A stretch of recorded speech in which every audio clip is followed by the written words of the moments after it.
Hello guys, welcome back to my channel কাহিনী স্পাইল। আবারও চলে এলাম আমার নতুন একটা ব্লগ নিয়ে। এর আগের যে ব্লগটা আমি আপলোড করেছিলাম মাম্মামকে বার্থডেতে কিভাবে সারপ্রাইজ দিলাম তার আগের দিন, সেটারই ব্লগ ছিল। তো সেটা কোনো এক কারণের জন্য পোস্ট হয়নি, বাট আমার ফেসবুক পেজে ওটা পোস্ট করা আছে। ডেসক্রিপশন বক্সে সেটার লিঙ্ক দেওয়া থাকলো, তোমরা যারা যারা দেখতে চাইছো দেখে নিও।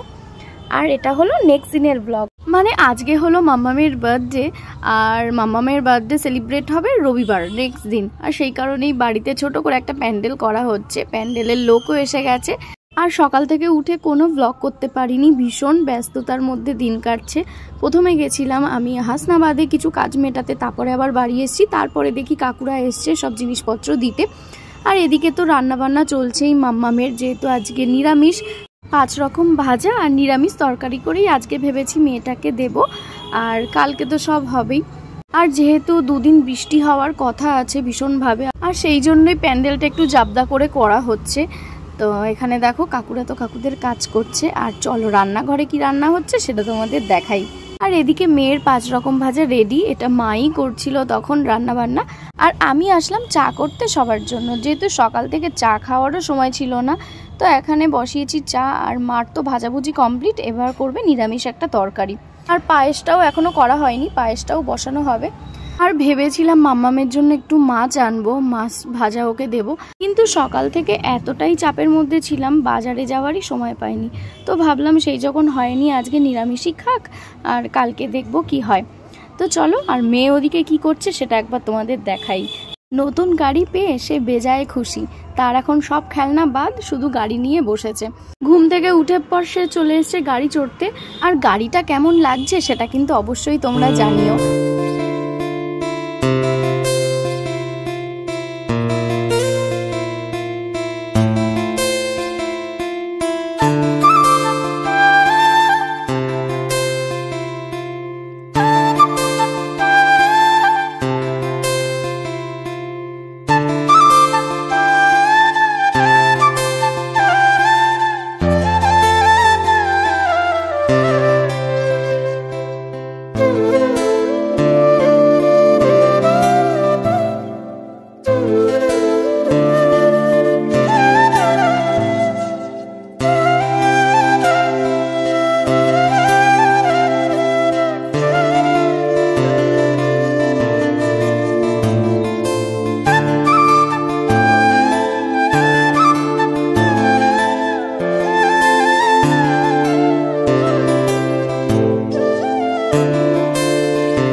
প্যান্ডেলও দেখো হয়ে গেছে।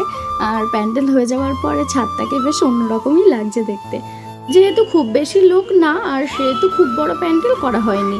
আর এই দিকটায় হবে রান্না, বেশ বড় সড়োই জায়গা রান্নার জন্য। আর গাছগুলোকে দেখো সাইডে সরিয়ে রেখেছে, কারণ রান্না বান্না হবে, তাপ লাগবে, নষ্ট হয়ে যাবে। আর এই ছাদটুকু ফাঁকা রাখা হয়েছে, যেহেতু প্রচন্ড গরম, কেউ এখানে এসে বসতে পারবে একটুখানি, তো ওই জায়গাটা ফাঁকা রাখা হয়েছে। আর সব শেষে কাকু ভালো করে ছাদটা ঝাঁট দিয়ে নিচ্ছে, কারণ ওই 2 দিন আগে থেকেই আমাদের ছাদ পরিষ্কার হচ্ছিল, গাছগাছালি সব পরিষ্কার হয়েছে, সেই জন্য প্রচুর ধুলোবালি মাটি রয়েছে। তো আর এখানে দেখো বার্থডে গার্লের কত আনন্দ।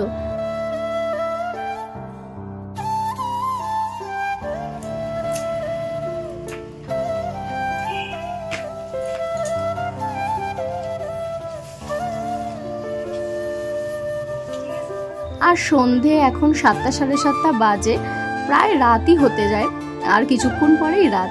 তো মা এখন গাড়ি করে যাচ্ছে আমার ঠাকুমাকে আনতে। তো ঠাকুমাকে সকালবেলাই আনার কথা ছিল, যেহেতু ঠাকুমার শরীরটা খারাপ হয়ে যায়, তো আসতে পারবে না বলেছিল। আর এটা শুনে তো আমার মনটা বেশি খারাপ হয়ে গেছিল। তারপরে ঠিক করা হলো না আসবে, তো তাই মা যাচ্ছে, আর সাথে মাসিও যাচ্ছে আনতে।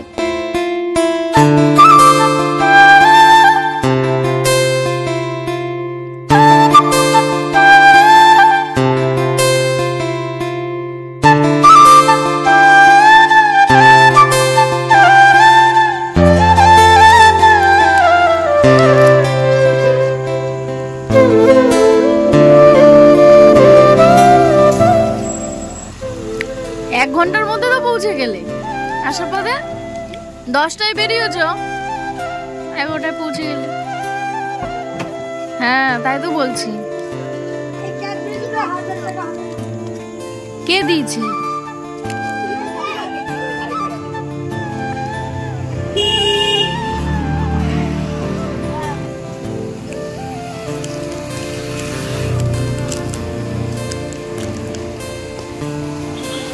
পেশেন্ট আইছে, পেশেন্ট। তোমার মেয়ে দেখবে ব্লগটা। আর আসার পথে মা আবারও একটা জামা কিনে আনলো মাম্মামের জন্য, মানে বার্থডে নাইটে পরবে তাই। জামা অলরেডি কেনা হয়ে গেছে, তবে আমার মা তো মন পছন্দ না হলে সেটাই থামে না, তো যার জন্য আবার একটা জামা কিনে এনেছে। আর আমাদের যাওয়ার কথা ছিল কলকাতায় শপিংয়ে মাম্মামের বার্থডে উপলক্ষে, বাট সেটাও যাওয়া হয়নি, কারণ ওই যে আমাদের একটা দোকান আছে আর সেটা ফেলে কারোরই যাওয়ার এখন সময় নেই।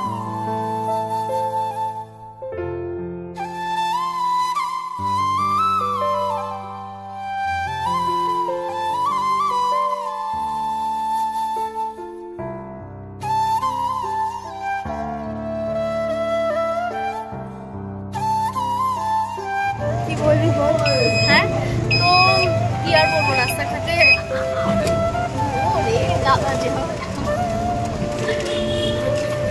তো ওই মেয়ের জন্মদিন, সকাল থেকে তো টাইম নেই, বাড়িতে প্রচুর কাজ হচ্ছে, সব ডেকোরেশনের জিনিস আসছে, লাইট ফাইট লাগানো হয়ে গেছে। আর আমি এই সেকেন্ড টাইম হাসনাবাদে আসলাম, কারণ বাড়িতে প্রথমে এসেছি দরকারে, তারপরে এই আসলাম মেয়ের সব জিনিসপত্রের আজকে ফোনটাকেও তুলে নিয়ে বেরিয়ে চলে যাবে। এখন বাড়ি আছি, বাড়ি গিয়ে প্রচুর স্নান টান করবো, মেয়েটাকে করাবো, আর তারপরে বেলুন টানাবো। আমার নিজে রেডি হবো কখন জানি না, মেয়েটাকেও রেডি করতে হবে। তো চলো কতটা পারি তোমাদের সাথে শেয়ার করবো। আর বাড়ি এসে দেখি এখানে অনুষ্ঠানের মাছ মাংস সব চলে এসছে, আর মা সেটাকে ভালো করে ধুয়ে ধুয়ে রাখছে। আমার মা এরকমই, কাজ কিছু ফেলে রাখে না, আর একাই 100 বলা যায়, যার জন্য কারোর জন্য কাজ পড়ে থাকে না, নিজেই যতটা পারে করে নেয়। আর এদিকে তখন আমার মাসি মেয়েটার জন্য ফল কাটছে। সকাল থেকে মেয়েটার দিকে ঠিক করে নজর দিতে পারিনি, ও কি খাচ্ছে না খাচ্ছে, শুধুই দৌড়ে বেড়াচ্ছি। আর তারপরে মা আবার বলল মাম্মামের জুতো বলে আসা আছে, মামার কাছ থেকে নিয়ে আসতে। মানে আমাদের বাড়ির সামনেই সেহেতু জুতোর দোকান, তোমরা জানো, ব্লগে দেখেছই। তো এই জুতোটা এনেছে আর ভীষণই পছন্দ হয়েছে আমার। আর আরেকটাও দেখিয়েছিল মামা, কিন্তু যেহেতু সামনে পুজো আর বার্থডে উপলক্ষে এইটাই বেশি আমার ভালো লাগলো, তো এইটাই নিয়ে নিলাম আমি। আর কেমন হয়েছে জানিও কিন্তু জুতোটা।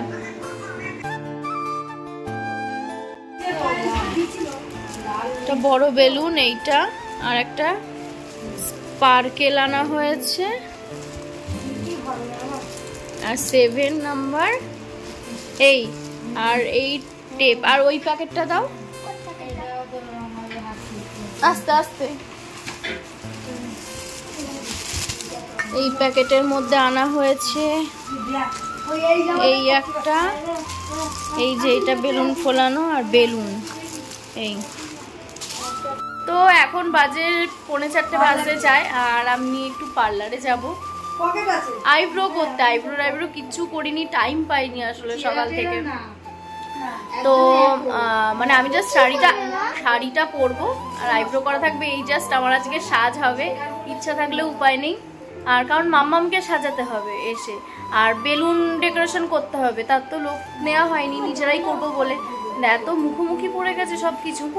তো পার্লারে যাব, তারপরে এসে ঝটপট করে করবো। তো ওরে বাবা, তো সকাল থেকে অনেক ব্যস্ত ছিলাম, কোনো ভিডিও করতে পারিনি, কিছু না। তো চলো দেখতে থাকো ব্লগটা, যদি পারি তো, মানে রাতের বেলা তো কিছু কিছু শেয়ার করবই। আর মেন হচ্ছে আমার ফোনটা ডিস্টার্ব হচ্ছে, মানে এত ব্লগ আমার ফোনে রয়েছে, যার জন্য হ্যাং করছে ফোনটা, সেই জন্য করতে পারছি না। তো এখানে হচ্ছে, যার জন্য কথা বলতে পারছি না ঠিক। তো চলো, আর ওপরে রাঁধুনিও চলে এসেছে রান্না করতে, দেখাবো, দেখতে থাকো ব্লগটা। হাতে আধ ঘন্টা সময় নিয়ে চলে এলাম পার্লারে, সব কিছুর মধ্যেও নিজের জন্য একটু সময় বার করে চলে এলাম। আর বাড়ি এসে পরই শুরু করে দিলাম মেয়েকে সাজানো, কারণ অলরেডি তখন 6:30 বেজে গেছে, আর কিছুক্ষণ পরেই সবাই চলে আসবে। তো সেই জন্য ওকে আগে সাজিয়ে দিলাম, তারপরে আমি রেডি হব।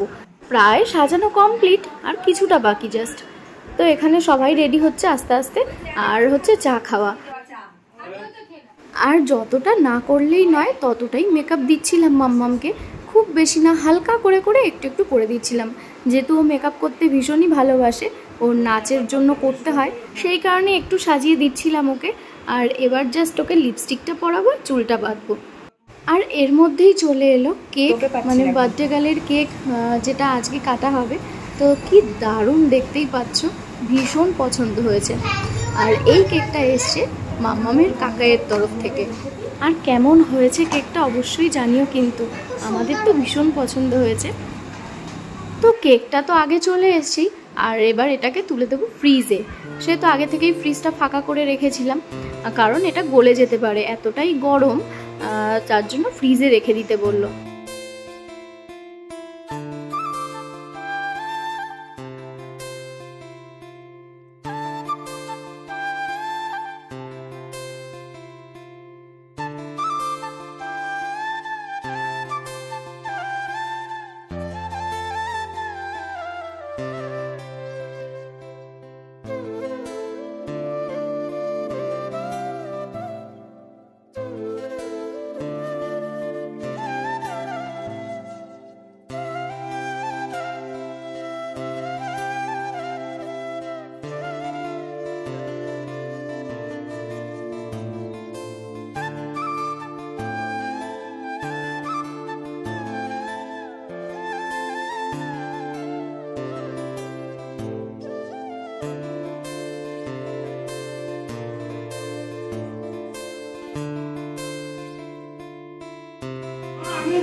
পুতুলটা হালকা একটু ঘোরাতে হবে।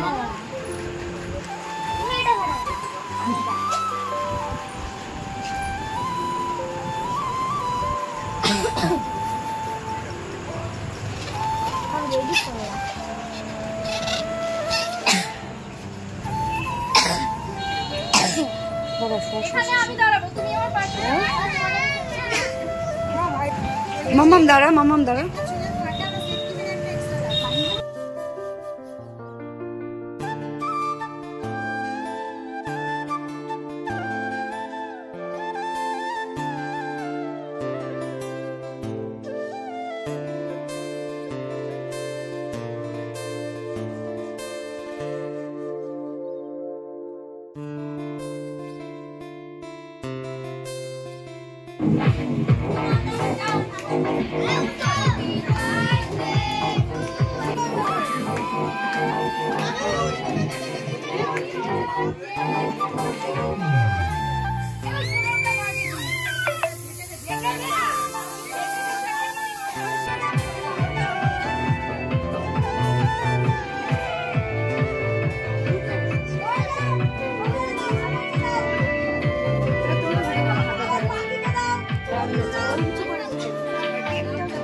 कब से मगर मैं जब से मेरे दिल में तेरी मोहब्बत है कब से मैं शायर हूँ तेरा तू मेरी गजल है बड़ी बेकरारी मुझे आजकल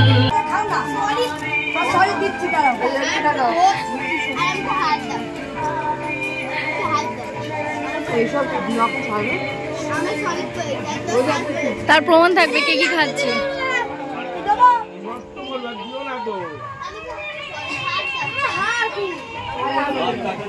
নে টাকলু এসছি লাস্ট অব্দি।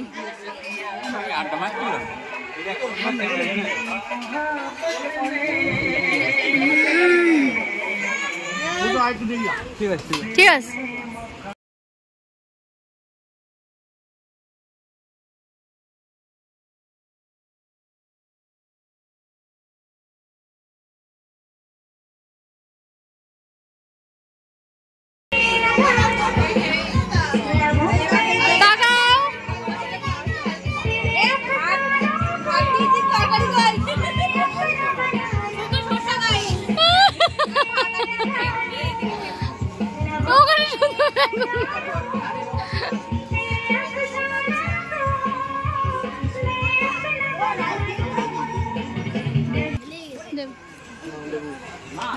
তোমরা একা একা খেতে পারবে? আচ্ছা।